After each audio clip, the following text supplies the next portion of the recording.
So if you went to your local feed and seed store or your local garden center going to buy some onion plants and they had them laid out there, same variety, it would be a no-brainer. You'd obviously pick these right here.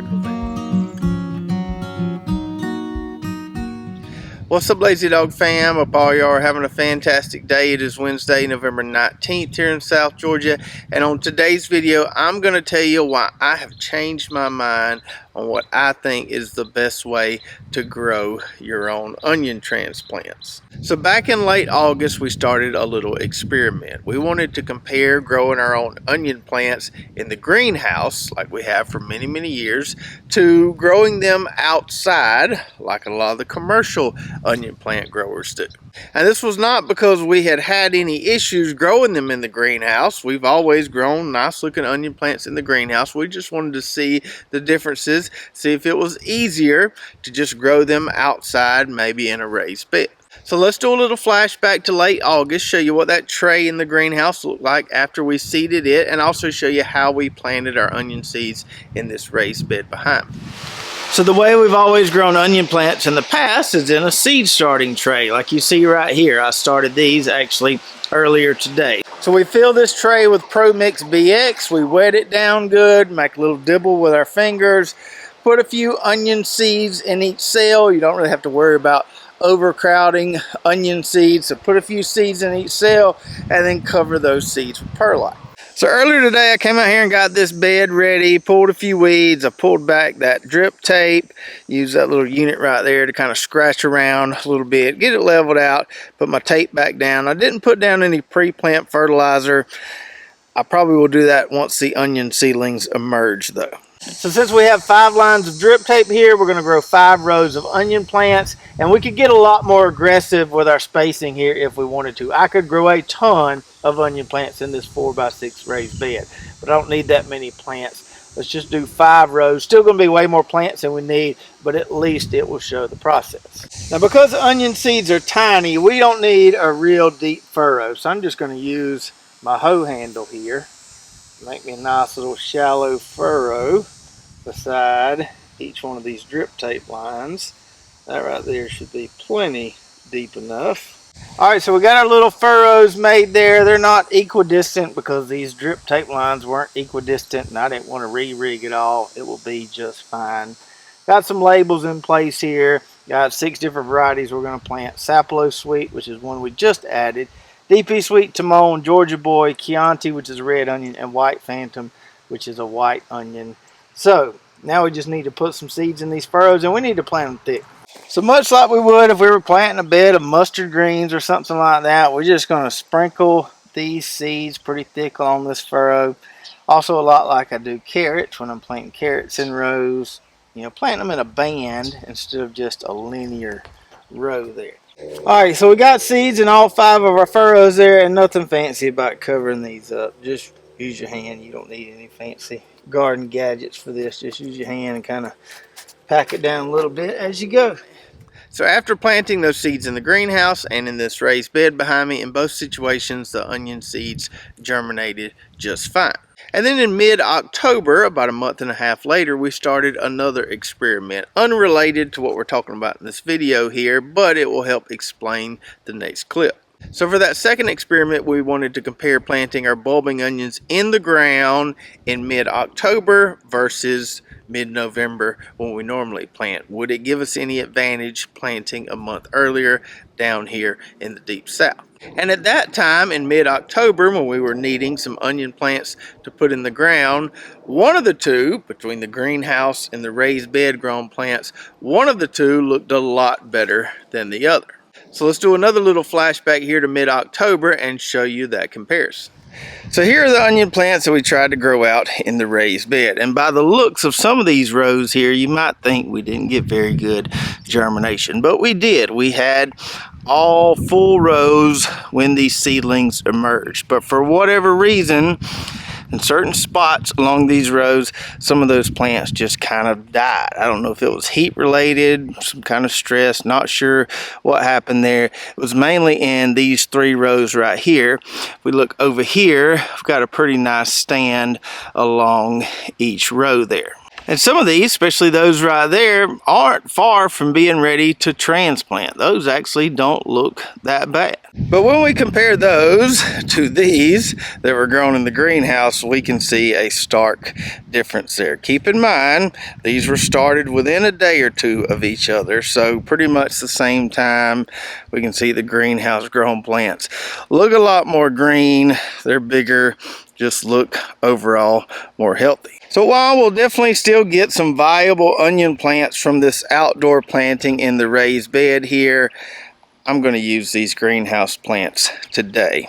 I'll leave these in here. We'll either plant them or give them away to some friends and family. We're not going to scratch them, but we're going to pick these today. So here we are mid-November, approximately 2.5 months since we started our onion seeds, and I have changed my mind. Let me show you what I'm talking about. So here are the greenhouse onion plants, and I've had to trim these at least 3 or 4 times, otherwise they'd be about 4 foot long at this point.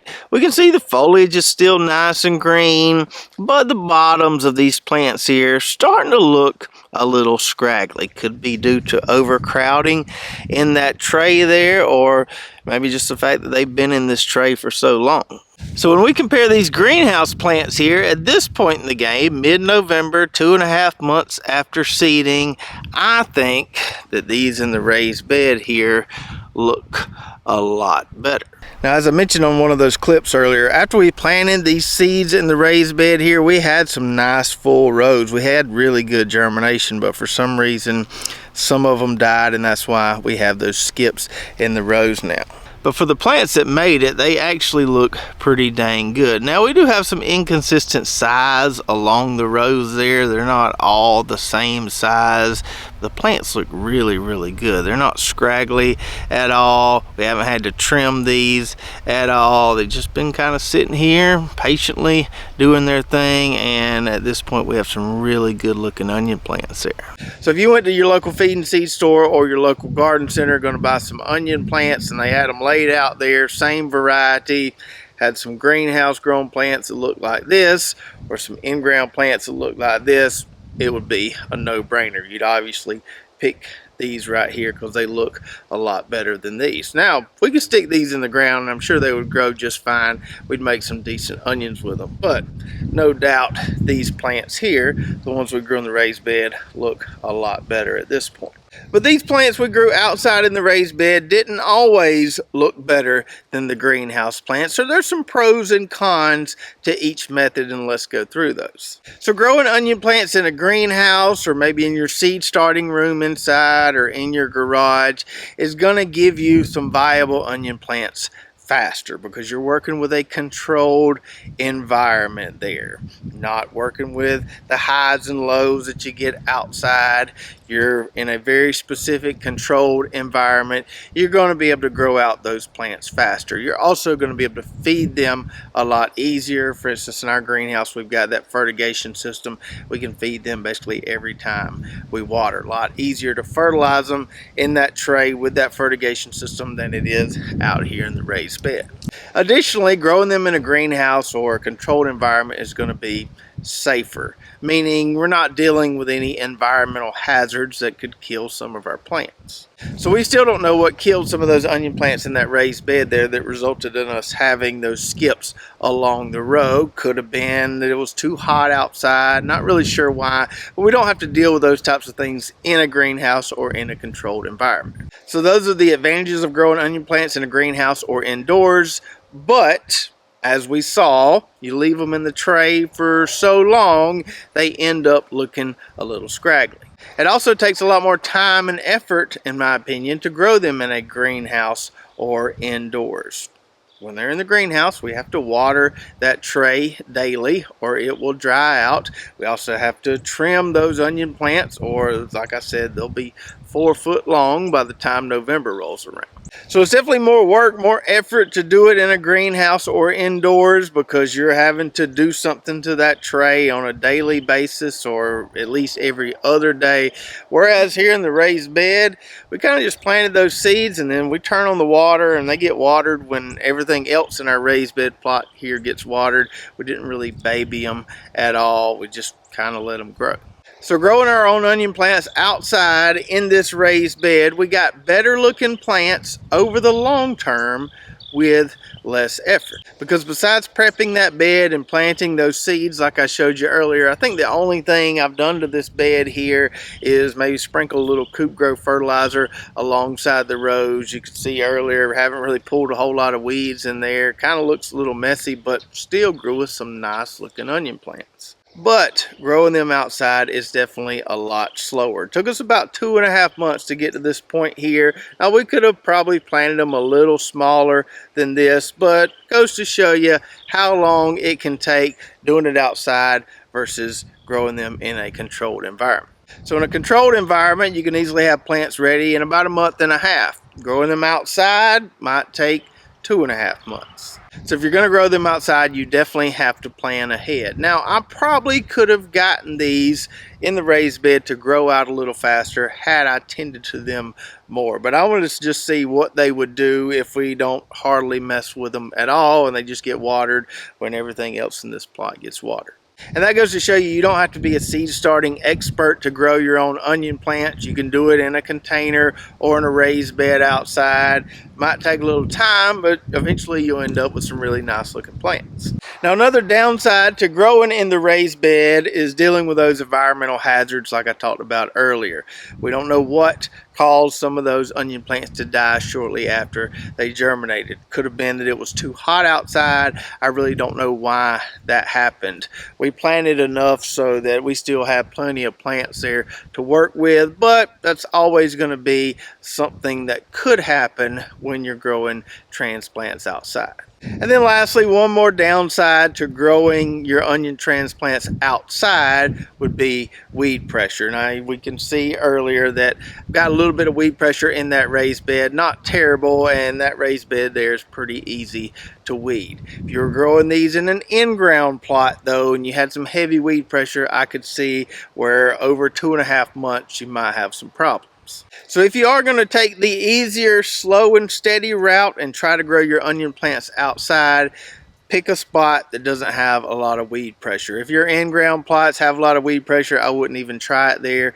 Use a small container or a raised bed to grow your own onion plants. So as you can see there are advantages and disadvantages to each method. If you're short on time and you don't mind the daily care, greenhouse or indoors, great way to grow your own onion plants. If you've got plenty of time and you want it to be as easy as possible, do it outside in a container or a raised bed.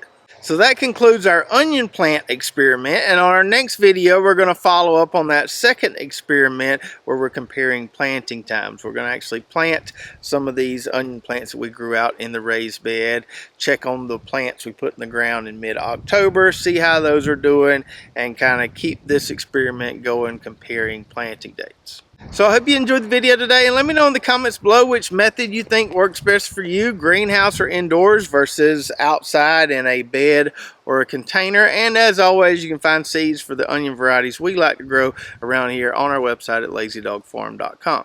And if you missed our most recent allium video where we talked about different shallot growing strategies, whether you want more vegetation or larger bulbs, you can check that out right here. A lot of good information on that video as well. So check that out. We'll see you next time right here at Lazy Dog Farm.